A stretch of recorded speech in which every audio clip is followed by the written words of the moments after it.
आइज न हैन मलाई नि पिसाब आएर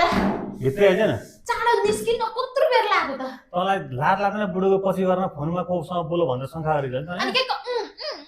शब्दै नभए जस्तो त मेरो गरे अनि उताबाट बोलेको फोन मैले के गरेर कराउन सुन्नु पर्दैन सुन्ने बानी छ क्या मेरो जस्तो पत्र बोल्ने बानी हो भित्र आइज न यहाँ कुरा गर्छस् ला कोसँग बोलेको गरेर चाहिँ हेर फोनमा बोल्यो भने पछि लाग्छ यार त्यहाँ हेर कोसँग बोल्यो भनेर अनि यो के प्राइभेट नम्बरबाट फोन आएको छ त आउँछ नि प्राइभेट नम्बरबाट फोन को यो प्राइभेट नम्बरबाट प्राइभेट मान्छेको प्राइभेट नम्बर फोन आउँछ के को प्राइभेट को यो भन्नु यहाँ भन्नु ए र उ थियो त भन्नु त फोन गरेर सोध् न को भनेर सोध् त को भन्नु को त बोलेको त आफै सोध् तपाईँ आफै भन्नु न तँलाई चाखा चाहिएको होइन तँ सोध् न को बोलेको कहाँ हो घर के थरी को हो बच्चा छन् कि छैन आमा के मैले तपाईँलाई शङ्का गरेको हो र जान्न मलाई पो यहाँ टोइलेट जानु पर्यो थियो र अनि गरेको त अचम्म